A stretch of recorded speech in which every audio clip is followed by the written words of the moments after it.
Yes, we are back, Marcel. It is the MMAOB Daily Podcast, Monday, May 8th, 2023. I am your host, as always, Adam Martin, and that is Big Marcel. Coming to you guys on a Monday evening here to talk about UFC 288. We're going to recap the card. Marcel, how's it going, man? Haven't talked to you in a week now. I haven't seen your pretty face since last Monday. How's everything with you, man? Yeah, I figure you have to go for new glasses, I think, if you say pretty face. But yeah, everything is good, man. How about you? No, I'm fine, man.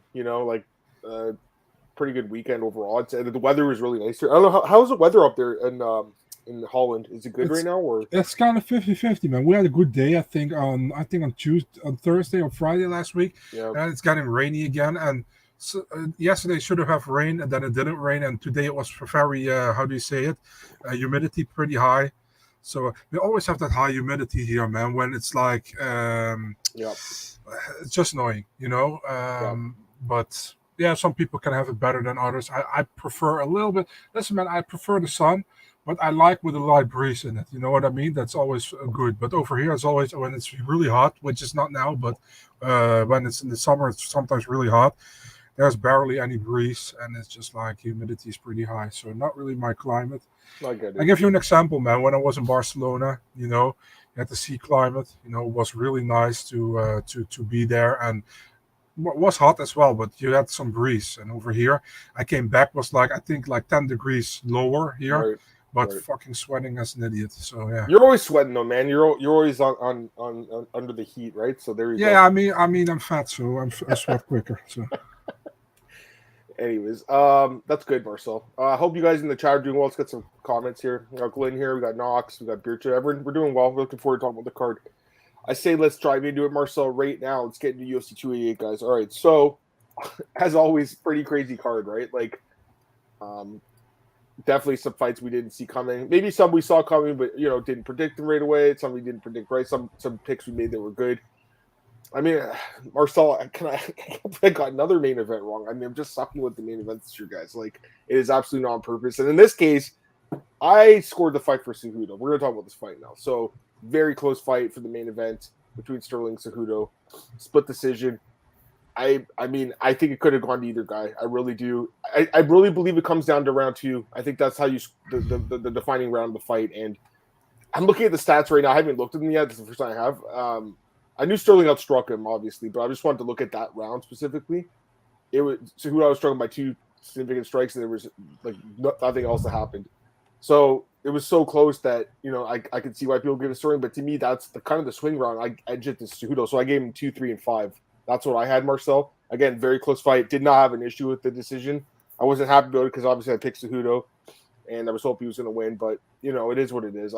It's one of those fights that's too close to complain about. I think both fighters felt that way too. Like I watched both their press conferences. Neither guy was like, "Yeah, I definitely won this fight." It was more like, "I thought I won, but you never know what the judges are going to say." So, it seems like most people thought it was just a really, really close fight. And unfortunately, Cejudo this time didn't come out with the winning end of it. He had that fight with Demetrius Johnson a few years ago. I thought it was a really close fight too, and he actually won that fight. And then with Sterling. And then also, Cejudo's actually had a couple split decisions in the UFC. I just want to look at their splits right now. So Cejudo's had 4. He beat UC Formiga once in Mexico, which was a horrible split decision. It was clearly Cejudo winning that fight. It should have been unanimous. Then he had a split against Jose Benavidez at one time. There was like a low blow involved in that fight. That's kind of why the scorecards were like that. But then the other 2 against DJ and Sterling, just 2 really, really fucking close fights. Like they're just really close fights. And Sterling as well has had a few splits in his career. Earlier in his career, he lost 2 of them in the UFC, and then now he's won 2. He's won his last 2. He's against Jan and Cejudo. So both guys are actually, they're both 2-2 in split decisions in the UFC, which is actually kind of interesting. I don't know, Marcel. How'd you score? Like again, I thought it was a close fight. I just took Cejudo very, very slightly. But what did you have? Round 1 Sterling, round 2 swing round 3 Sterling, round 4 Sterling, round 5 Cejudo. So the same as me then. No, you had round 3 for Cejudo. At round. Oh yeah, sorry, you're right. My apologies. Yep. So for me, it was either 48-47 Sterling or 49-46, but I'm good with 48-47. I gave one again. Let's say it again. I gave Sterling 1, 3, and 4, 5 to Cejudo, and the second round was a swing round for me. Could have gone either way. So that's pretty much we had the same. The second round was a swing round, pretty much. Yeah, close fight overall. I mean, I think it's honestly it's better for the division that Sterling won. That's what I think. Because right now you got Sterling against O'Malley, probably, and Cejudo already said that he wants to fight Merab. And if Sterling wins against O'Malley, he will likely go to 145. So the winner of Merab against Cejudo likely fights for the title against whoever is left. So yeah, it's was a good fight. I think it was more like a very how do you say that, a nerve-wracking fight for a lot of people who had the hope for one of the guys to win. You know what I mean? Because it was that close that you didn't really have the convincing that one of the guys was gonna win. I think, although like I said, I did 48, 47, 49, 46. But yeah, I could see people giving 3 rounds to Cejudo. I don't agree with the third round to Cejudo. I know many people do not agree with me giving it to Sterling. But yeah, close fight. And it was pretty much a little bit of a fight that I thought it would be close. Went for Sterling because I didn't want to bank on Cejudo coming off a layoff 3 years. I know he wasn't training already for a year, but still, and also like I feel like Sterling's really, how do you say that, really underrated. I think people really hate on Sterling for that Jan incident the first time. Then he got the rematch. He won that fight, split decision. I thought should have been a draw, but then he was still a champion. Then he fought TJ Dillashaw. TJ was injured, but that's not Cejudo. That's not Sterling's fault. So he did what he had to do there, and now he wins against Cejudo. Yeah, man, and now against O'Malley probably. So we'll see, man. I mean, I think the most fun moment in that whole thing was Merab Dvalishvili stealing Sean O'Malley's jacket. That was really funny. Yeah. Yeah. So yeah, overall, I think was a good fight. Was a high level fight. It was a very nerve wracking fight for both guys, I think. And yeah, overall, in my opinion, a good decision. But I don't agree, obviously, with where people were upset about that Derek Cleary gave the 5th round to That's Sterling. bad. That's a bad. That decided the fight, which is, it's almost like he went back and was like, wait a sec, I don't want to give this fight to Cejudo. I have to give this round to Jan now.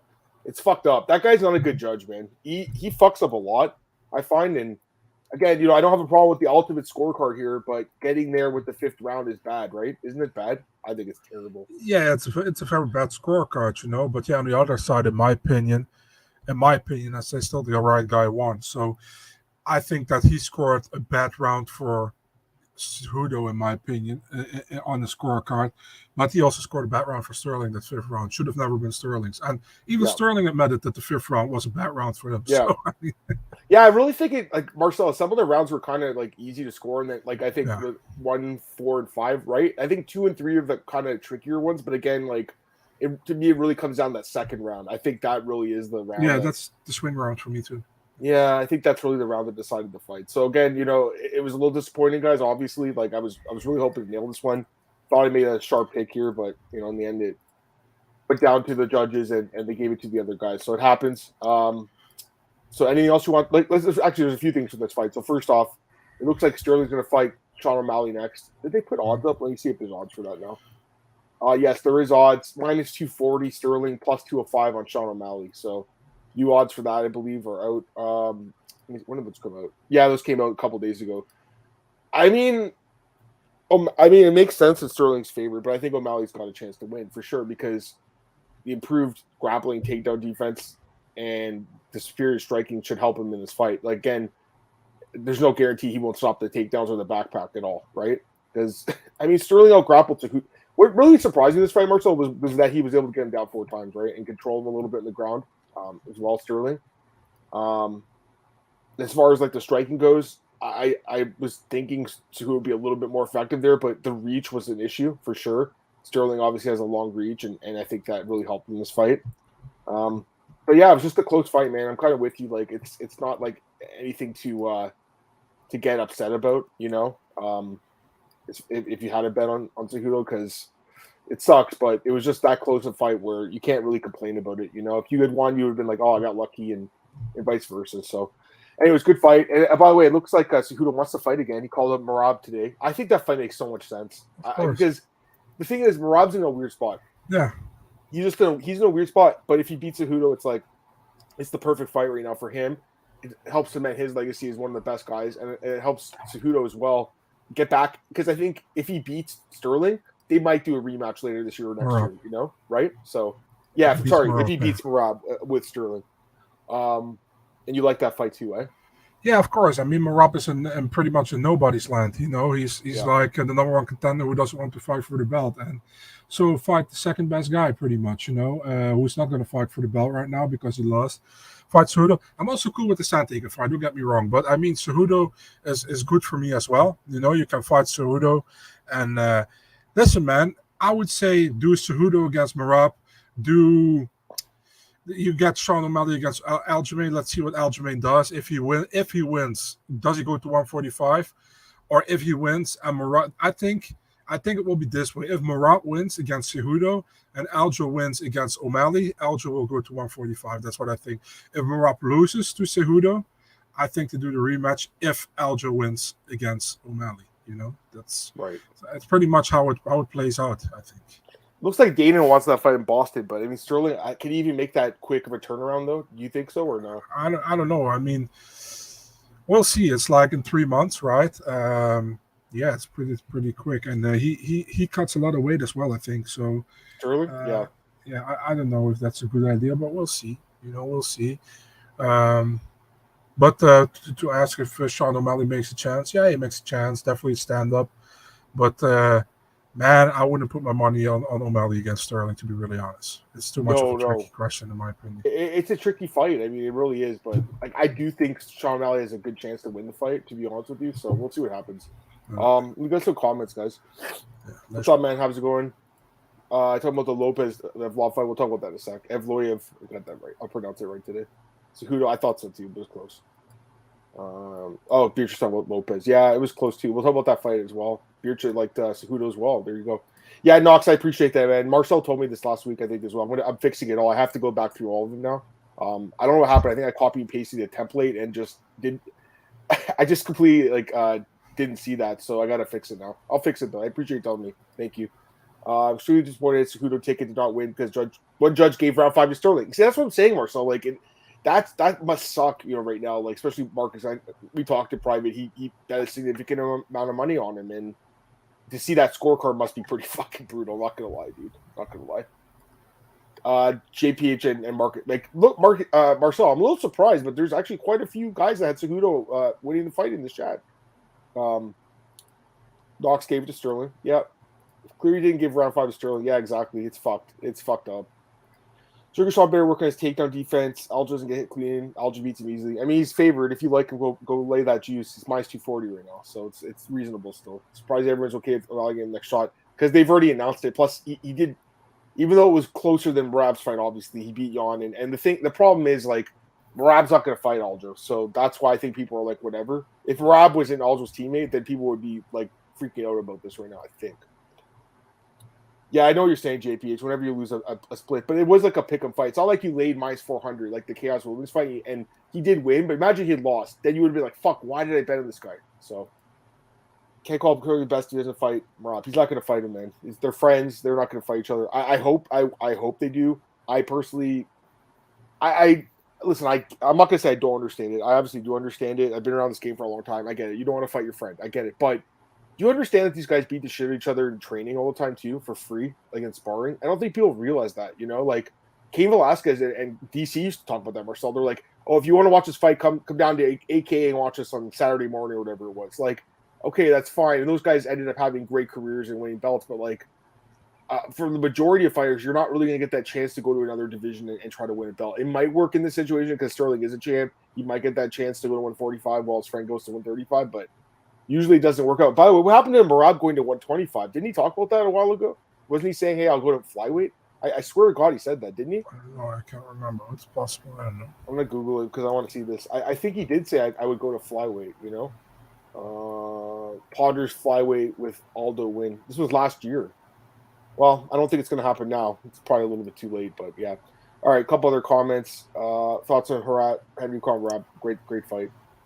Sean was 13 being 1. Absolutely fair game to tell shot. True. I think it's fine, personally. Sterling's on MMAOB said 100% go up to featherweight if he beats someone out. Yeah, because he wants his friend to get that shot. Marcus says Corey won't be happy with the Cejudo Rob fight. I can see Sterling O'Malley in Vegas in September. I mean, it's a good fight. It makes sense, and I think August is too soon. So, what's up, Antoine? Glad to have you here in the chat, man. Come on, guys. You can't have Sterling face Volk. 3 dodgy defenses. I think Max deserves another shot. We never said it. No, Sterling's the one who's saying it. I don't think he's going to have much success at 145. I don't think he'll win there. Do you? I also don't think if he goes to 145 that he should get an immediate title shot, to be really honest. So I just don't like that fight for him, dude. I don't like the Volk fight. Volk is so good. Volk is so well-rounded. I mean, arguably he's the lightweight champ right now. He fought so close in that fight with Islam, so like he's so good. We all know that, and I mean, again, it's all styles. And Aljo has that grappling that could give him issues, but I doubt it, man. I mean, even Islam had problems really, controlling and taking him down. I don't really see a guy coming up from a lower weight class doing that to him. So I don't know. We'll see what happens, but yeah, I don't really like the 145 move for him. What are you gonna say? I said, all right, I agree. Yeah, exactly. So, yeah. A couple other comments here. Joe had a 1-2-4. See, that's the second round, Marcel. Really is the swing round for that fight. It really is. I'm so surprised so many people left round 3 for Cejudo, man. Yeah, for me, it was close. Like, I had it 1-1, and I remember watching it. I was like, man, this is tight. All right, and like, I guess I'll edge out Cejudo, but this is really close. Like, that's why I was in real time, and I looked at Twitter to see what people had. It was kind of split. I don't like looking at other people's scorecards for my own. I don't like doing that, I tell you, with all main events right now, I'm just not going to give my scorecard anymore on Twitter because people get upset about it. No, but people always get upset, whatever you say, man, and I'm just bored with it, and I don't have time to. Actually, don't have time to. I'm working at the same time, so I was like, "Fuck it," I'm not going to say any scorecard. No, for sure. But I said at the end that I thought Sterling deserved the win, so that's what I said. Yeah. So I mean, whatever. This is a close fight, like I said. Sterling, Derek Cleary's was judge for Joseph Cejudo. He scored for Joseph split decision. Yeah. That fight was. Disagree with that one. Actually, I think I had it for Joseph because there was a low blow in that fight. Do you remember that fight? Yeah. Plus, Cejudo clearly won the first round. I remember, but he had that low blow, and I think Joe kind of took over in the later rounds. So I didn't have a problem with the score. It was very close. Yeah, I haven't watched that fight in a while, but I remember watching it live. Was it 2017? I want to say 2000. Yeah, there was one really bad scorecard. I think one just scored a 30-26 for Benavidez. It was really bad. There was one that was horrible in it. Yeah, I think so too. But and we were like watching. Like I think it should have been a 29-27. Yeah. So that's what I had. But again, that was years ago, and it's not even relevant anymore because Joseph's retired now. Pseudo thought Aljo would walk. Cakewalk even said he thought he would be. Yeah, he did. He ain't taking down the first contender in the fight. I agree. George, I agree. And he even talked about this in his post-fight, too. He said, like, my fight IQ kind of failed me there. He's like, I really regret, getting taken down in that first round because it was close, Marcel, up until he got taken down the last minute and he's getting control against the fence. You're like, you're just getting his back taken. You knew he was going to win the round, Sterling. Do you guys think people ever get Aljo's respect? Do you think you'll have asterisk after asterisk after retires? I mean... It's just facts, though, guys. It's facts. It's not even really opinion here, okay? So here's the fact. The fact is the guy is the only fighter in UFC history to win a belt from a disqualification. That's the fact, right? Is there any other fighter that's won from DQ? I don't think so, okay? I think, and we talked about this 2 years ago, Marcel, and I think you agreed with me then, it should be a vacant title if it's a disqualification, I kind of feel like. I don't know what you think. I mean, it's kind of controversial because if the guy's dominating and then the other guy, DQs him, then it looks bad, but in this case, the guy was losing the fight, so. I feel like it's like, that was, and Aljo later said as well that he on purpose didn't continue. I saw him saying it in this podcast. He was like, guys, what should I do? Should I be compromised and fight further? Or should I take the DQ? And I'm sure I get a rematch. And if I lost that fight and I continue, I don't get a rematch, So it pretty much confirmed to me that he played a little bit there, At the same time, I don't blame him for it. No. You know, it was Jan's mistake what Jan did there. And Yep. I'm a big Piotr Jan fan, as you know. So it was Jan's mistake there. And Sterling took away a certain way out that Anthony Smith didn't took against John Jones, for example. You know, Sterling did it. And at the same time, if you look at it now, it was a smart thing because after that he beat Jan, although I thought it should have been a draw, but he beat Jan. The TJ Dillashaw fight, he beat TJ. And I don't care that TJ was injured. That's on TJ, you know, that's not on Sterling, you know. And now he beat Cejudo. Close fight, but still he beat Cejudo. That's 3 title defenses, you know. And in my opinion, I understand the feeling about that first Jan fight, that is kind of a bitter taste in a lot of people's mouth. But you got to give him his credits, man. I mean, yeah, you got to give him his credits. Well, anyways, the fact is that he's the only fighter to win off DQ, and then he had two of his three title fights since then have been like very close decisions that people thought his opponent won, and the other fight was against a guy that came in injured to a fight. So yeah, but that's not on Sterling. You know what I mean? But like at the same time, Marcel, like, is that really the best bantamweight of all time? I don't know. Yeah, but I honestly don't care about that. You know, I don't care that TJ was injured. That's fully on TJ. You know, sure. And now people saying like, yeah, but Cejudo was on a 3-year layoff. That's on Cejudo. I don't care. You know, now he's going to fight O'Malley. And if he beats O'Malley, people will say, yeah, but Sean wasn't ready for it. That's just pure hating, in my opinion. You know, yeah, that's fair. If you how do you say that, be against him, what he did in the first Jan fight, I'm fully with you. I don't like that either, you know. But all the after that, you know, also listen, we're going to talk about Burns Belal after this one, you know. People also blaming Belal like, yeah, he won against an injured Burns. That's not a Belal, you know. Yeah. Let's just get. I mean, might as well just move into it, right? Like get in the co-main event. We spent a lot in the main event, anyways. So yeah, Belal Muhammad wins a unanimous decision. I had it 50-45. How'd you score it, by the way? 50-45. Maybe 49-46, but man, 50-45 probably. You know, I mean, it was like it was a typical Belal Muhammad fight, I would say. You know, it was a fight where you saw after this was a fight, everybody was happy it was 5 rounds, and then when the fight was on, it sucked. It was 5 rounds. I wish it was only 3. You know what it was? Because after 3 rounds, you already knew that Belal was going to win because Burns was completely. He couldn't do anything with his left side. You know, and it was like. It was a typical Belal fight. You know, Belal knew he was going to win. He outpointed him. He kept his distance. And listen, man, can we blame him that he didn't take a risk in this fight? I don't blame him, you know. But at the same time, if you say, I'm going to make a statement and you win like this against a guy who was pretty much injured, and I think Belal was injured as well on his ankle, before the fight. So I don't blame him too much, you know. Listen, I'm not a huge Belal fan because of the way he fights. It's not something I really like to see. At the same time, you got to respect him for being having such a long unbeaten streak in the division, you know. And many people were on Burns in this fight. I saw some people were on Belal too, you know. But he won, you know. And Burns was injured. He was injured. He still won. He deserved the win. What else can we say? Was it fun to watch? Definitely not. But it is what it is, you know. Yeah, absolutely. So I got this one right, at least, Marcel. They say, I told you I'd get one of the. I told you we were going to go 1-1. I knew it, man. I fucking called that shit. Yeah, you said that, indeed. I did say that. Yeah, I did say that. Yeah, the fight went how I expected. I told you, Marcel, like I can't go against Belal anymore. Like I just can't do it, especially not in that fight where. Listen, I love Gilbert Burns, but like the fact is, like Belal has 92% takedown defense. It might even be higher now after that fight. It actually might have went up. Let me check. 93 now. It went up 1 percentage point. I guess he had 1 shot. He stuffed 4 shots.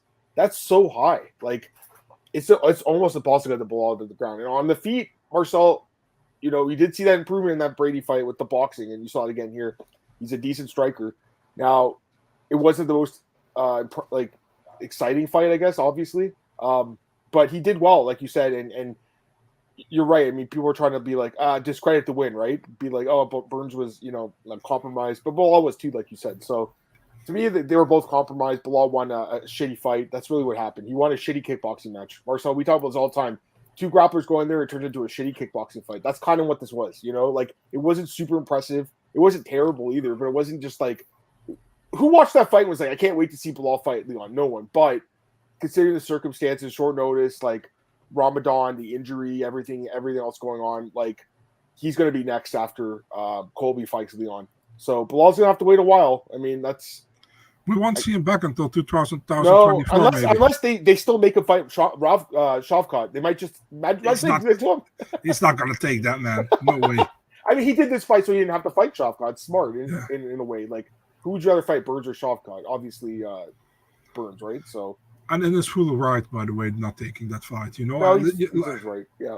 Sorry, he's in his right. I agree. There's just no reason for him to, right? Like, he has the title shot. Like, why risk it, right? Is that what you're saying, right? The problem with Belal's fighting is just like it's the same like watching paint dry, you know. That's pretty much the problem, you know. It's like it's really not appealing to watch, and the dude only finishes his fights in Abu Dhabi. You know what I mean? So if he fights for a title, please do it in Abu Dhabi. We at least see an entertaining Belal, you know. I think he's got like 3 finishes in his whole career in the UFC. It's not many, right? Like it's still more than Movsar Evloev, and I think it's more than Merab too. If I'm mistaken. Sato, Brady. Yeah, and then what was the other one? There was one more, right? Curtis Millender, I think. Did he submit him? I don't know. Tapped him out. Can you check?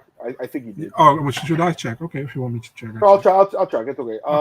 No worries. I'll pull it up. I have the thing.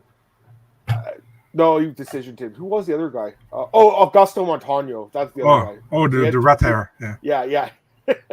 He had 3 finishes. He beat Millender, but it was just a decision. Anyways, let's get some comments. See here, guys. I apologize, guys. I must have missed some of the comments from the last fight. That's okay. I think we talked enough about it anyways. You could hear it drop. It wasn't good. It wasn't exciting. It wasn't good. Clearly judged the last 6 fights in the card. The guy can't be trusted to be concentrated for so long. I agree. This stuff's so obvious too. Like it's like some of those states to have the guy ref a fight and then he'll sit in the judge's chair the next fight and then ref judge. It's like you should just be doing one of the 2 jobs, not both, in my opinion. Brawl should risk 50% of his purse to go for a flying triangle just for entertainment. No, that's the thing. Like, here's the thing with Ball, right? He was up huge on the scorecards in that 5th round. Took 0 chances. Yeah. And I don't blame him at all. I'm just saying you're not going to win fans that way. That's all I'm saying. I don't blame him, though. I probably would have did the same thing, Marcel. He had the fight in the bag. Really, it's on Gilbert. Isn't it on Gilbert to take the risk, though, in a way? Like, yeah, it is. And I think it's right in the 5th, but he just couldn't, you know. And he didn't let him. Yeah. Feel bad for Burns, but I don't think waiting on Colby and Leon's ideal for Belal. I kind of agree. I mean, he might have to wait, like, when you say a year, you think he'll have to wait a year? Listen, man, it depends, you know. If Leon doesn't want to take that Colby fight quick and he's really negotiating with the UFC, I mean, maybe they do it in Abu Dhabi in October. Then we might looking at March, April, you know, and that's 2024. So I don't know, man. We'll see. It would have been nice if they could have did Leon in like August or something, or in July. That would have been perfect, right? I think that was the plan originally. Obviously, he doesn't want to. I don't know why he doesn't want to fight in London. I don't really get it. Do you? I think he wants more money, and he actually doesn't want to fight Colby. You know, right. And that's why he's like, if you want me to fight Colby in July, you have to pay me more money. You know, and the UFC probably doesn't want to pay him more money, so they made a fight night in London. So they're like, yeah, we're not going to let you. We're not going to do the London if you want more money. I think so. They're going to do it later. But the thing is, like, I don't know where they're going to do it. You know, listen, man. If I were them, I put in November on the New York card. You know, yeah, that's what I would do. But at the same time, I don't know. You know, we'll see. And listen, Edwards said he wants to fight in Abu Dhabi. I have no idea why he wants to fight in Abu Dhabi. But I don't think, to be really honest, that Edwards against Covington should be in Abu Dhabi. So I don't know. I honestly don't really understand it either. But like, he seems very adamant about this. So he is the champ. He probably gets what he wants. But yeah. Anyways, you done with this fight? Go on to the next one. Yeah, sure, man. Then maybe to show some more comments. Let's see here. What else have we got? There's a lot of people bashing this fight. I don't blame you guys though. Fight sucked. We know. If Burns is fit, I'd still love him. I'd still. What? If Burns is fit, I'd still be back up to town. Okay, you have to complete your sentence. I'm like, wait, what? Is he in good shape? You love him? I thought that's what he said. Longest shot, naked 1-round fight. Leon and Belal are both one finish last 7. Yeah, I mean, it wouldn't be the most exciting fight. Is there any chance Shavkat can get a title shot after Colby? No, I don't think he beats him, man. I don't think he gets past Belal now. Like.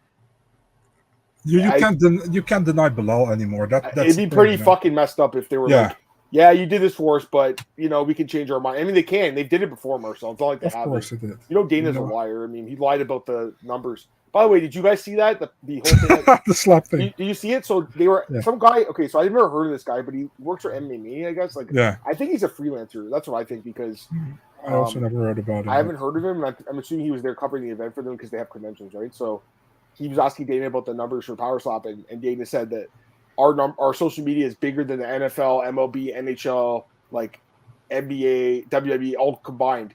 And the guy was like, I kind of doubt that. And Dana's like, what are you talking about? He's like, we have all the social media numbers. Then he's like asking his social media guy, and his guy was like, yeah, they weren't as high as you say. Basically, like, oh man, it was fucking messed up. I don't know if you guys saw it. It was hilarious though. I thought it was so funny, Marcel. And everybody was on Dana like, dude, this is not true. What are you talking about? No, because the thing is, like, I did watch the fights. I didn't watch the house stuff, but I watched the fights, and like, I don't love slap. I don't hate it, honestly, Marcel, as much as you. Okay. But it's not really my cup of tea, and like I didn't like how they promoted it so much on the UFC channels. That's not cool because it's a different sport. I still think I can do it as well. I'm also a fat guy with a beard. So are you on steroids though? Because apparently all the guys are on steroids. No, I'm not. I'm too sweet to do that, But all the guys were on steroids, or they were doing coke. Yeah, you saw the drug test, right? So stupid. I mean, the only thing, listen, man, that they're doing it, that's no problem. I don't care, Yeah. But what bothers me is that they're promoting it with the UFC accounts. I don't need to see that shit. If you want to do it, no problem. Watch it, go to the account. But it's like, it's pretty much when, for example, when you have like, how should I say it? That out of nowhere. So some company is normally like how do you say that hockey? What do you say? The NHL. The NHL buys field hockey, and out of nowhere you're gonna see field hockey all the time on the NHL accounts. Just stupid, man. I don't need to see it. And you can't block it. So whatever. But not my thing. And listen, man, if people enjoy it, watch it. But don't bother me with shit. No, it's good. That's actually good. West Coast likes Power Slap. Like I said, I watched it, but they're doing coke while drinking coke. Oh my god, I didn't even realize I was having a Diet Coke. That's actually hilarious. But no, what was that guy's name? John. I can't remember his name. He got some guy. A lot of MMA fights. Remember he tested positive. We talked about this. I gotta get this guy's name. What's his last name? John Kennedy. 9 months suspension for cocaine use. Okay. Well, I mean, why else would you get slapped in the face unless you were high as fuck, right? So, did you guys believe the numbers? Oh, dude, not at all. Did you? No, those numbers are just like what Chatri always say about one championship. Okay, so apparently the 3.2. Someone posted a screenshot. I don't have Rumble, so I can't see it, but it's there. But he was saying it was like that's how many people were watching that night. But it's like that's how many people have watched in the last like 3 months. Yeah. Like it's all like it's if you like on our YouTube channel, like 3.2 million people, So I don't know. The whole thing was bizarre. Did you guys see Ali's tweet about a PO being involved in MMA in Europe? I didn't see the tweet. I don't follow Ali on Twitter. What the hell? I didn't see it. I'm looking right now. I don't see it, but I don't think you're probably lying because he probably deleted it, right? Like that's the kind of guy he is. So he makes these tweets and deletes it. What happened to Eagle FC? No fucking clue. The problem is like Khabib is so like adamant about not taking gambling money or like the alcohol money, which I respect. Like it's his religion, but like trust me, none of these promotions or even like sports leagues would survive without taking the gambling money right now. Like it's a lot of money involved in that. So I think that's kind of what's going on there. Oh yeah, one championship we didn't talk about. Sage looked great. Let's stick to the UFC though, Marcel. We only got through 2 fights. We have so many left. This keeps happening. I want to get this done by 6, then we'll start the preview for Charlotte. Yan Janan pretty much stamps her or replaces the number 1 contender with a knockout win over Jessica Andrade. Sorry, but I think she passed Amanda Lemos to pick the title shot. You think so, right? Of course. I mean, who does that to Andrade? Only Jessica Andrade. Only Zhang Weili has done this recently against her, a couple of years ago. And the thing is, like, listen, if the UFC fumbles the back also with the Chinese fighters now, after what they did with the Mexican fighters, they're stupid. You know what I mean? Mm-hmm. You can easily sell out in China with that title fight, and they should do it in China. You got this win for Yan Fernandez, her marquee win in the division. This is the win she needed, And listen, man, I could see her winning with a decision I couldn't see her finishing Jessica It's her first Andrade. knockout win in the Yeah, UFC. First finish. amazing, man. And to do that against Andrade is really amazing. You know, I thought she looked really good. Yeah. Was patient, was clean with what she landed, and she should fight for her title next. And she definitely surpassed Lemos. The bad thing for Lemos is as well that Verna completely dominated Rodriguez earlier on the prelims, you know, which make that Lemos win over Rodriguez less impressive than the Jan win over Andrade last weekend. So, yeah, 100%. Jan is next for the title. No doubt. I think so, too. And they just have to book that fight. And they have to get it done in China. Like, you're wasting that fight if it's not in China, right? Like, I think so. Yeah. I think we're well enough past COVID now where you can do this fight overseas. What's going on with Andrade, though, man? Like, had that great fight against Lord Murphy in the beginning of the year and then just gets destroyed by Blanchfield and now by Jan. Just not looking good. Maybe taking too many fights. Maybe she won't fight until the end of the year now or something because it's possible, but something's not working, Marcel. What's going on here? Like getting destroyed in their fights now.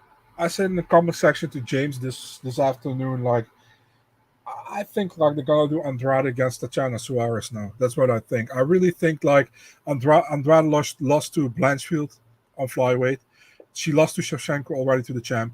She lost to Zhang Weili, the champ. She's now losing to Yan Xiaonan, you know. I know she has some wins in between and some good wins in between, but I feel now she's gonna fight the girls they think gonna be in the top, you know. So I think it's perfect for them to match her with Tatiana Suarez to see where Suarez is in the division and to see where Andrade is in the division. And this can be a really bad loss for Andrade, man. I think this might be this. I won't say this was her end, definitely not, because I still think she defeats a lot of other girls in the division. Yeah, I kind of feel that way because I think Andrade 3 years ago won't lose to Yan Xiaonan, in my opinion, and not this way, you know. Yeah, it kind of surprised me, but really good by Jan, man. I mean, for me, this was the surprise of the evening, in my opinion. You know, the way it happened. Yeah, exactly. I definitely thought she had a chance. I was talking about last week, like maybe a decision, but I didn't expect a knockout win, Marcel. You know, exactly the same. That should get her a title shot. A couple other comments here about this fight. Burns and Andrade took too many fights. I agree. He's right. You know, you're right, Marcus. You're right. We have to start factoring that in more and handicapping it better. Willie and Lamos should have him back in April, keep really active. I think so, but now that we're past that, they're gonna have to book against Jan. And by the way, Lemos does she really even deserve a title shot? No, she got finished by Andrade last year, and then she beats Rodriguez, and then we forgot that she lost to Andrade. Like that doesn't make sense. She doesn't deserve a title shot. She was just there because it was like by default.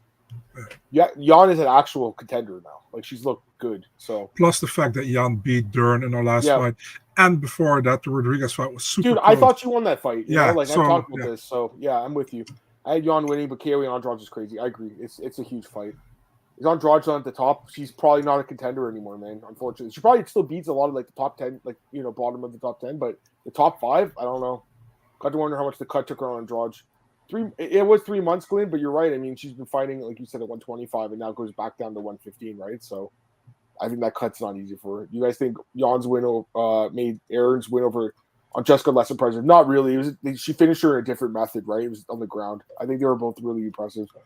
Jan, the only finished the main card, first ever to fly like Jessica, totally deserved the shot. Yeah, Lemos and Rose would be good. Actually, that makes sense. I don't know where the fuck Rose is. She just disappeared. Like, it's weird. Do you guys think they'll give Eliza pay-per-view in China or fight night with the title?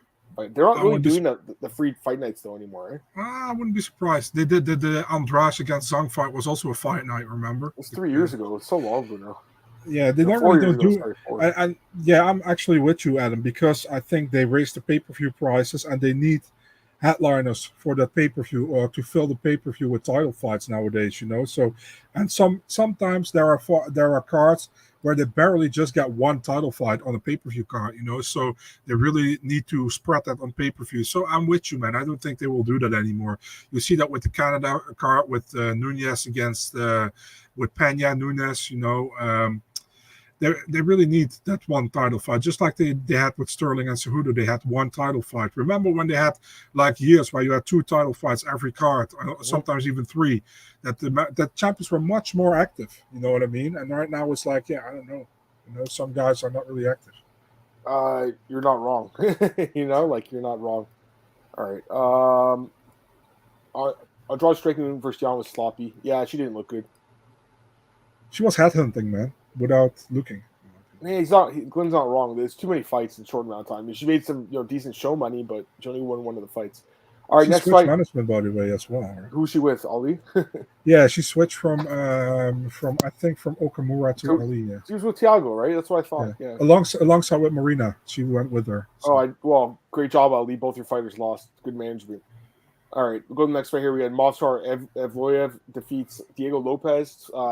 We didn't get a chance to talk about this fight, right? I don't think we talked about it, did we? I think it was canceled by the time we did it last week. So I obviously was picking Evloev. So were you, Marcel. We all were, but I didn't expect the fight to be this competitive. I really didn't.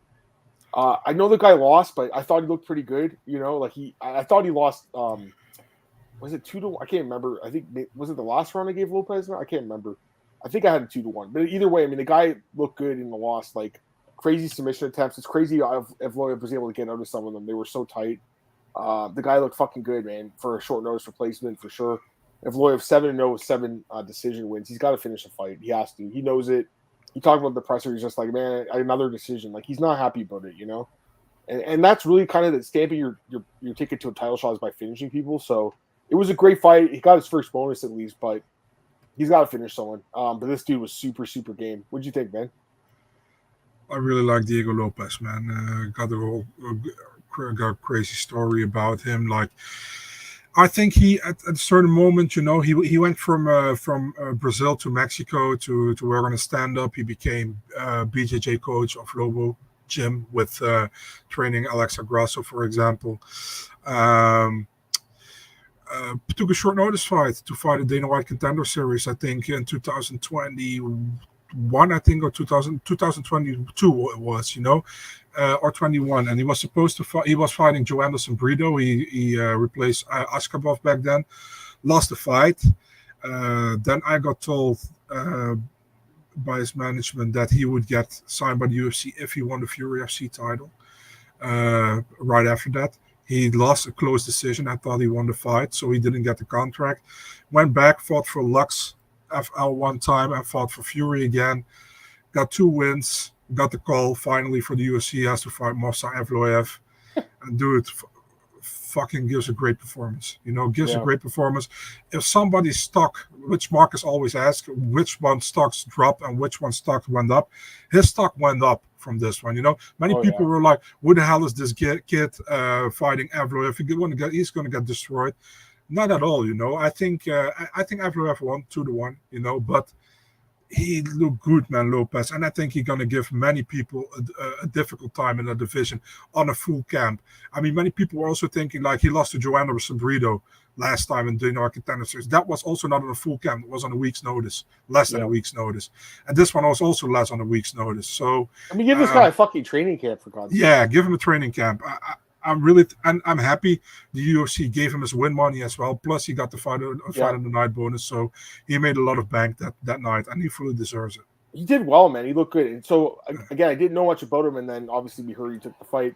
Then I find out, he's Irene Aldana's coach and the coach of some of these other Mexican fighters. So he's a young guy. He's a lot of fights. I remember from Contender, honestly, Marcel, I didn't think he was like super impressive or anything, right? And I'm like, but I should have been watching his recent couple of fights, I guess, because he looked a lot better than expected. Still lost the fight, but put on a good performance.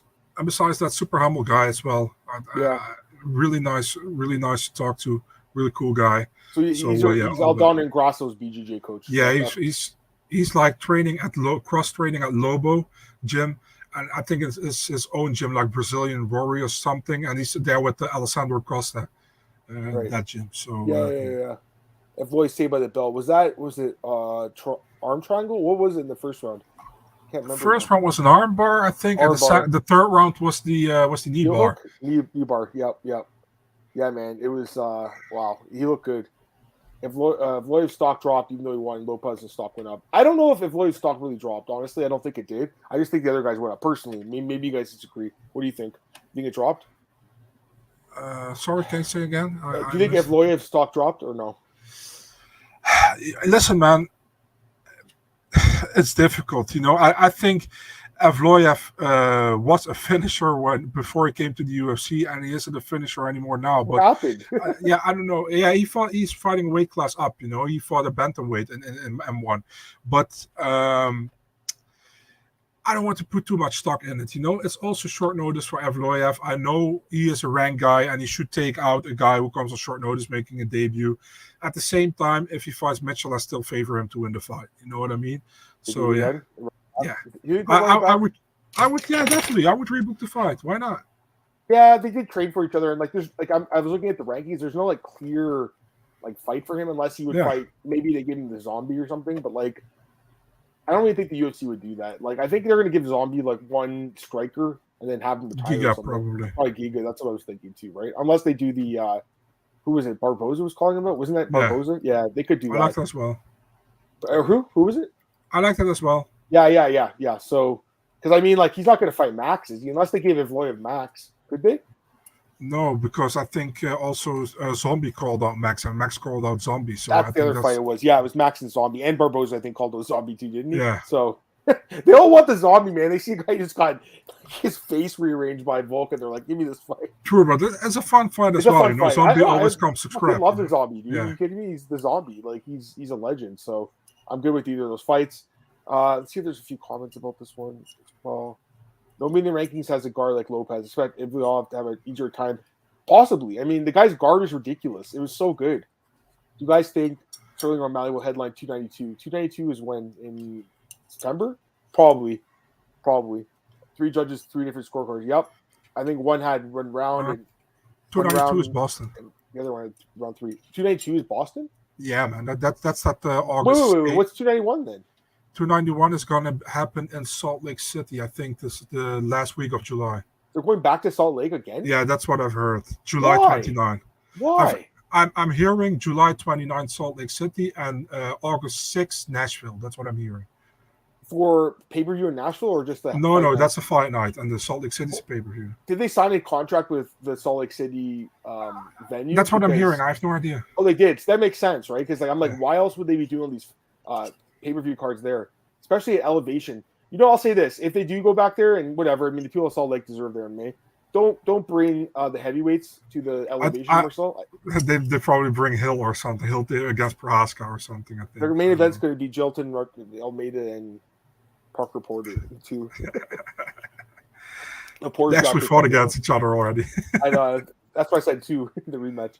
All right, you're good there. And then opening up the card, Marcel, horrible pick on our parts, just bad pick. We both had Gracie. He looked like it looked like the guy came out of a time machine from 1993. He looked horrible. I don't think it was a bad pick. He just felt bad. Shit, dude. And here, yeah, you're right, because Jourdain's fight IQ is so low that he was willingly going in this guy's guard. Why? Why even take that risk at all? To show that you can get out of it. And what's the point? Marcel, I gotta be honest. I love Jourdain, Charles Jourdain, Canadian. Good fighter, fun fighter, but I was disappointed, man, because I think this is a fight he has to finish this fight. I really do. I wasn't super impressed. I know he won the fight, guys, obviously, but I'm just saying, as a fan of the guy, I don't know. I think a guy like Crone, the way he showed up, he looked terrible. The only fight that would make sense for Crone is Ryan Hall, right? It's not the only fight that makes sense. Exactly what I said on Twitter. Yeah, it's the only fight because this guy he's not really an MMA fighter. He's more of a jiu-jitsu player. Zero striking. He's like a dinosaur from 1993. You know what I mean? It's like it was UFC fucking 1. It was going on his back, flopping on his back. These are the kind of fights that set the sport back years. As soon as I saw the guy during the week with this horrible haircut and saying he's been living on a farm and all this stuff, I should have been why am I picking this dude? Again, it's just because Jourdain has such bad ground game, in my opinion, but the other factors, Marcel, we probably should have factored in more, the fact this guy isn't good. I thought he looked better against Cub Swanson. Isn't that crazy? 3 years ago, bro, he looked like shit. This guy looked like he hadn't trained in 3 years. I gotta say one thing, Adam. Yeah. If you're looking Cole Shelton, I hate you, and you know why. We had these draft picks in the Discord, remember? Oh yeah. And he had Jourdain, and I had Cron Gracie. So that's right. He beat me. That's right. Yeah, and I had Cejudo and James and Sterling, so that wasn't fun. Funny. Yeah, that wasn't fun. But that's just for fun, anyways. For sure. It doesn't mean anything. Anyways, a couple comments here. Hooker and Puedes all over again. Yeah, kind of, right? Yeah. Yeah, did say that, but the thing with the 2nd July pay-per-view, I thought it was supposed to be London. It looks like they're going to do Salt Lake, according to Marcel. I think that's breaking news for you, right, Marcel? Are you sure? I tweeted that out last week. Oh, you did? Never mind. I yeah. wasn't breaking at all. I just didn't see your tweet. I thought he was giving us a scoop, this fucking guy. I wanted to do it last week, but Alex blew in and ruined it, you know? Well, this fight, Charles Jourdain and William Gomis. You like that fight? Yeah, at least they can understand each other. They both speak French, so they can talk shit in French, like tabernacle. Tabernacle, yeah, exactly. That's what they'll say to each other for 50 minutes. To be honest, Marcel, I would pick Gomis in that fight. I would, if you're asking right now, I would pick Gomis. Am I crazy?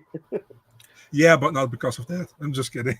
No, but like I'm just not super impressed by Jourdain in this fight. Man. No, me neither. And lately, you know, like I feel like his fight IQ is really questionable. You know, and again, I like this guy. He is a warrior. You know. Yeah, he is. But just give him a striker, someone that can actually trade with him a little bit. And if he gets knocked out, whatever. Like I think he'd probably feel that way. Who wants to watch a fight like this? By the way, UFC fucked up royally putting this as the first fight in the card, right? Didn't they? Yeah, they did. Oh, they fucked up. You know, Dana's gonna fire someone for doing this. So, feel like he took it, dude. I felt the same way. And watching when I see some fights like this, like again, I get it, guys. Like, man, being a fighter is a fucking hard life. Like we all know that, right? Everyone in this chat respects the fighters, but like, there are certain guys that you know have fought, and you're just like, wow, like this guy didn't want to fight. He just wanted to make some money, you know. And this was, I think, one of those times. Like this was not good. It wasn't impressive. It was a piss poor performance. And do you even think he gets another fight? Dana said he likes the guy, so maybe he gets. So he will get another fight. Yeah, he likes probably him, Ryan Hall, right? That's the only fight, right? If Ryan Hall is not injured, is there anything else that makes sense or that he could even win? Is there anything like? Because I can't really think of anything. Who's honestly like the lowest guy at featherweight? I don't know. Whoever has like the shittiest ground game at featherweight. Yeah. All right, let's go to the prelims.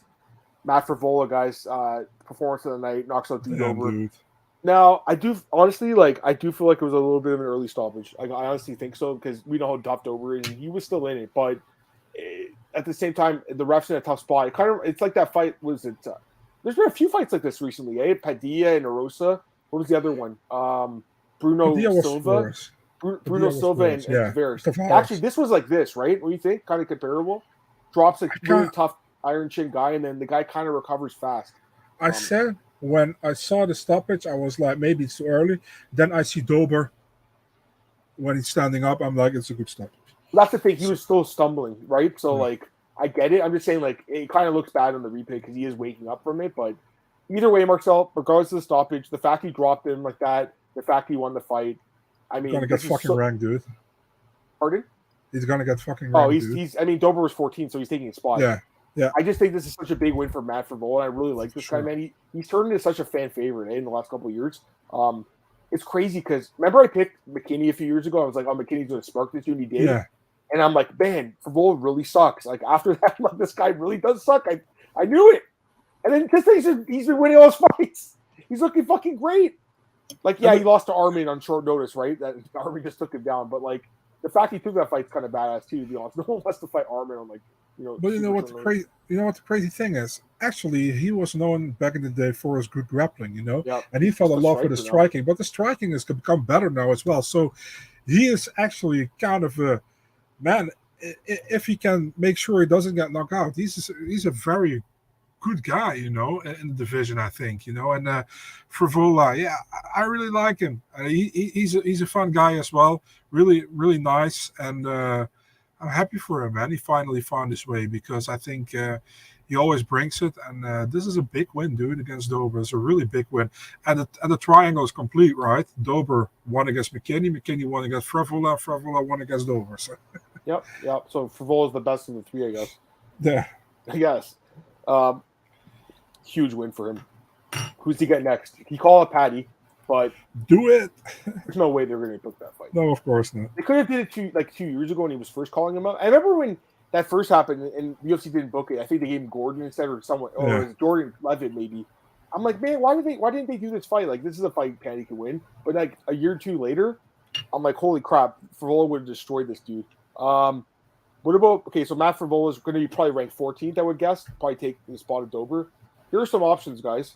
Who do you guys like for him? He could fight Hanato Mokanya, who's ranked 13. Number 12, Damir Ismagulov.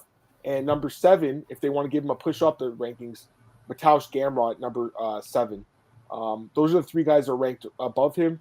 And then Grant Dawson's also in the top 15 in the 15th spot. So I think any of those fights kind of make sense. And also Fiziev, sorry, that was another fight too. Fiziev doesn't have an opponent book, number 6. I'll make a fight the winner of Dan Hooker against Jalen Turner. He could fight at that. He could, but that'd be, well, he's been willing to wait. I honestly don't mind this Gamrot fight. I know you guys probably think I'm nuts. Gamrot's really good, okay? But I feel like Favola matches up decently well against Mateusz Gamrot, doesn't he? Like, he has good wrestling. He has, I would guess, good takedown defense too, because we know, like I said, his wrestling is really good. Let's see, his takedown defense, his career has been bad, but again, it was skewed by the fight with Arman. Okay, it really was skewed by that fight. It's not. It's a good fight. It's a good fight. It's not a bad fight. And Gamrot doesn't say no, so yeah, that's what I'm saying. Just something I thought about. If if the UFC will, I think they're going to get behind him now because, this is the kind of fight. By the way, Matt Favola, how did he not get a bonus his last 2 fights? Like, this is his first bonus. How did he not get one against Aljamain or even Genaro Valdez? That fight was insane too. He has 6 knockdowns scored in his last 3 fights. Again, this is all coming after the fight with Terrence where he got destroyed in 7 seconds, Marcel. It's impressive. You know what? The UFC could have caught him after that fight, Yeah. He was 3-4. He'd been knocked out a couple times. They could have been like, you know what, Matt, we're going to let you go. But credit to the UFC, kept him around. Credit to Matt, got improved. He's turned into one of my favorites, man. I like him. I think he's funny. I like his personality. I think he's a good dude. I like him a lot, man. I really like this guy, dude. So, again, I don't think he's going to be a champ, but I think he's really good fighter. He doesn't get, like you said, Marcel, right? If he doesn't get sparked, then he can win a lot of fights, right? If he doesn't get his chin touched. Looks like a lot of people in the comments kind of agree too. So, all right, a couple other fights, I should say. Excuse me. Kenny Nchekwu defeats Devin Clark. The first round was fucking insane. Both guys just going to town with elbows against the fence. Clark gassed himself out, punched himself out, or elbowed himself out. Whatever you want to, say, that's what he did. And then Kennedy took over again. Kennedy's got great cardio. Kennedy, another comeback finish. The amount of fights he's had now, Marcel, where he's losing early and comes back late is ridiculous, right? Like Alberg, Marquez, Cutelaba, Clark. I can't remember the Carl Robertson fight. I kind of feel like he was controlling that entire fight. But these other fights, man, he's losing all these fights. He comes back and wins. It's crazy, right? And the ironic thing is his debut against Paul Craig, excuse me. Paul Craig, yeah. I thought he was winning that fight until he got caught with that submission, right? So, like, it's crazy how that's the beginning of his career, and since they completely turned it around. Man, how do you not like this guy, man? He's a good dude. He's a fun guy to watch. He's got a ton of fucking heart. His mom just passed away, by the way. So here's the thing, okay? So that's sad as hell. I mean, obviously, dude. So Kennedy was really close to his mom. His mom, I believe, had ALS or another really bad disease, right? So he was her primary caregiver, okay? I'm not trying to sound bad, but he's going to have a lot more free time now to practice MMA, to train, to worry about himself. I think it would be such an amazing story if this guy, after his mom passes, could really, make her proud and become a title challenger or champion. I don't think he will, but you know what, man? I've been wrong before, and I think this guy is really talented. I think that heart's going to take him far.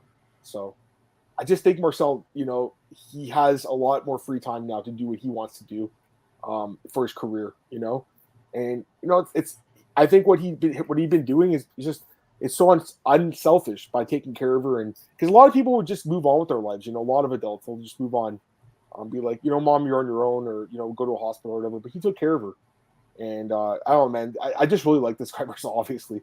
So I think he can have a good career, man, in the UFC. I really do. I like him a lot.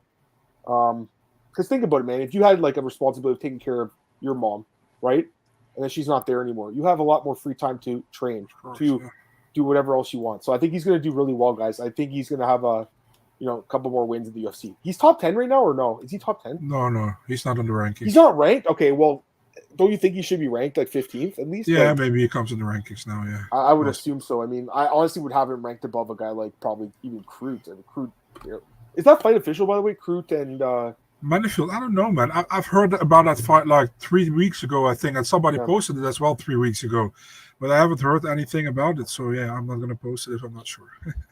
He thinks Kennedy's going to be in trouble against a striker with decent cardio, and maybe possibly, yeah. But who would that be? I mean, Jamal Hill and the champ. Like, who else? Jan Blachowicz, Magomed. Honestly, okay, I'm looking. Who would win, Dustin Jacoby or Kennedy? I'm not sure. Is that the fight to make? Number 15 against unranked? It's possible. He's probably ranked 16th right now, right? I would say. You can Aljamain versus Kennedy do that. Aljamain broke his arm. He's going to be out for a while, right? So he should just fight with a broken arm. No, just kidding. Of course. They should just give him Dominic Reyes, man. Let him fight, or even Ryan Spann, or no, if he's teammates with Ryan Spann, he won't fight him. Dominic Reyes. What about Reyes though? Yeah, that's good. Did Reyes call someone out? Was it Paul Craig? Was that who he called out? Paul Craig. I have no idea. I just think I'm looking at light heavyweight now, guys. I feel like these guys like Kennedy. There's guys in the top 10 like Volkan. They're kind of old and on the decline. Like these are the kind of fights they should be making, like a Kennedy versus a Volkan. See if he wins. You know, it's not like he hasn't fought tough guys before. Kennedy wins that fight. He's in the top 10. You know, it's a new guy in the top 10. Yeah, Skinny Bets confirmed and used Marcel's picture. They used your I don't know what you call that, like your fight photo or something. Whatever. Yeah, something like that. Why can't they protect Paddy? Like, can't they protect Paddy? What's he gonna do? Fight nobody until he retires? Well, he did fight Jared Gordon, who's a tough dude, but obviously, you know, Frommel is a step up on Jared. I think the thing with Paddy is he probably won't fight until the end of the year because he's been injured. He's injured, right? He's recovering from his surgery, so he won't fight him for a while. I think they'll probably ease him back. It's Paddy Pimblett, but I wouldn't surprise you they gave him, like, looking at the rankings, like Grant Dawson's number 15. He's not really a striker. He's more of a grappler. It wouldn't hurt Paddy. He probably beats Paddy, but won't hurt him. Normally I don't care, but we got to move on, dude. I'm pretty tired, and we're already an hour in, and we're barely through the prelims, so we got. The rest of the prelims are pretty quick. I think we can talk about quickly, Marcel. We don't have any other cards to talk about, so we can finish up right now. Who'd you win? Who'd you have winning? Chaos Williams or Rolando Bedoya? Bedoya 2-1. I had Chaos winning rounds 1 and 2. Would you have 2 and 3 then? I guess, or yeah, I picked him 2 and 3. Yeah, first round for Chaos. You think it's a robbery? Because a lot of people said that. Robbery is too big of a word in my opinion, but I think it was a bad decision. I had Chaos winning, guys. I don't know. Throw your scorecards in the comments. I'll read them.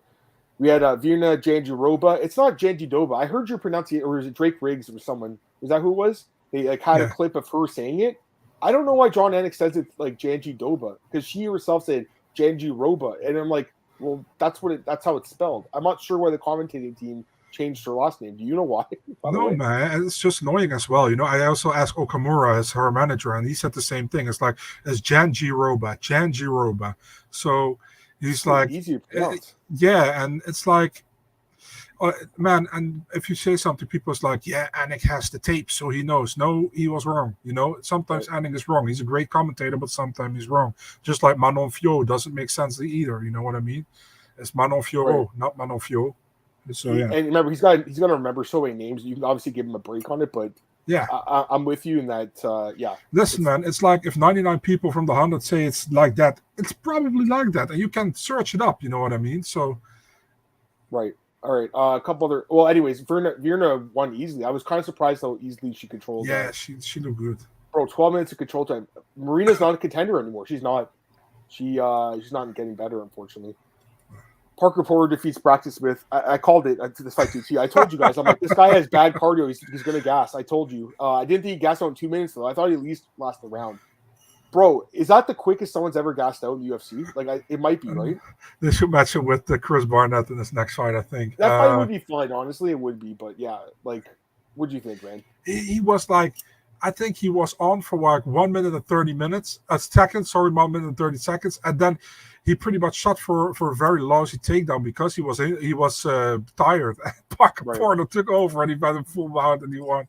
So kind of a crazy fight, you know. And I understand now. Parker Porter took the fight as well as short notice, right? And he was like, "Yeah, I take this one because I felt good about it. My wife and my mother are in the crowd, you know. I was happy for the dude, you know. He's gonna get another contract now. He'll get re-signed for sure, right? Yeah, and plus they had him as the B side. He was the blue corner against the debutant, so that pretty much tells everything. The UFC matchmakers are not high on him. They never have been. Let's be honest. Okay, so. But again, Marcel, I just knew, like, I looked at this guy, I watched the tape. This guy had all these quick finishes against a bunch of scrubs. By the way, did you watch the weigh-ins? Guy, Casey, he walked down with the shirt, but he took his, like, pants off. It was so fucking weird. Did you see that? Yeah, you saw it, right? I'm like, what is this guy doing? He didn't wear a shirt in the fight. Why did he take his shirt off on the scale? I've only seen it happen a few times, usually with the heavyweights, you know? Like, trust me, I don't have a ripped body either, man. So I get it, but like, you're gonna not wear. You can't wear a shirt in the fight, bro. I was thinking like this guy's like me when I was a fat kid. Like when I was a little kid, I used to think I was like really fat, so I used to wear a t-shirt in the pool. Yeah, I did the same. Yeah. Years later, I looked at my picture. I'm like, I wasn't fucking fat anyways. I was a little kid. I didn't know any better. Like that's the ironic part. Right now, I have no problem with it, and I'm definitely not skinny anymore. So, all right. Ikram just destroys Phil Haas. Phil Haas no chin at all. They call him no height, but he should be no chin. I mean, again, not trying to be mean, but 4 knockout losses now, or 3 in the UFC. 3 of his last 4 fights ended him getting absolutely destroyed in the first round. Marcel, he can't take a punch. He cannot take a punch. Yeah, that's a big problem for him. It fucking sucks because I fucking think he's a good fighter, man. I look at the skills. Like when I watch him fight, it's like good. The guy is. I didn't even realize he'd been living in Thailand. You know, like he's dedicated his life to this, but no chin at all. And you know what, Marcel? Maybe that's not the right spot for him looking back at it because those guys spar fucking hard in Thailand. I don't like they spar all the time. It's not like Max who doesn't spar or some of these guys that don't spar. Like these guys, they probably knock each other out in sparring over there. So, you think he gets cut, or you think they keep him around for one more? I hope for him they keep him around, but I really wouldn't be surprised if they cut him. To be really honest. Neither. And then another guy that I think gets cut is this Joseph Holmes. I guess you could do Hawes against Holmes. But I think Holmes is getting cut. You think? Yeah, I think so too. That was his 4th fight in his contract too, right? So they probably won't re-sign him, right? And the only guy you won was against Amadovsky. Yeah. Oh, you're your least favorite fighter of all time. All right, let's get a couple other comments here, guys, and then we'll stop this one podcast. Let's take a look. Bedoya, I don't like the 327. I should say that the first round was chaoses, but yeah, I would have a better performance than Braxton. Honestly, probably not. I would gas so quick too. I'm just saying, like he's a professional fighter. Like, and I get it. They're like, oh, like he just started training at a gym. Well, if he just started training at a gym, maybe he's not ready for the UFC. Like, again, I'm not trying to be mean. This guy, he seems like a good dude. Took the fight in short notice. Maybe he's going to look better in his next fight, but like, that's not a good thing to be like, hey, this guy just started training and now he's in the UFC. Like, it's not really something I'd want to like promote. You know, Marcel, like he just started training in a real gym. Like, I don't know. It should be the best fighters in the world. The problem that you have right now is like, again, we talked about this in the Discord today. Like, a lot of these cards are shallow. Like Mackenzie Dern and Angela Hill's I mean, even coming up. Yeah, I think Hawes is good, but you know, again, just the defense is bad. Underweight surgery after the Roman fight. Who Hawes? He might have. All right, Marcel, let's get out of here for this podcast. All right, guys, we're just going to sign off on this one. So again, the plan, as you guys probably know, if you're here every week, we do 2 podcasts on Monday, and the second one we're going to do is the preview of UFC Charlotte. So just signing off right now. It's Adam Martin and Big Marcel for the MMAOB Daily Podcast. Tune in a few minutes, guys, for the UFC Charlotte Rosenstrike Almeida preview. Thanks again for tuning in today for the UFC 288 recap, and we'll talk to you guys in a few minutes here. Peace.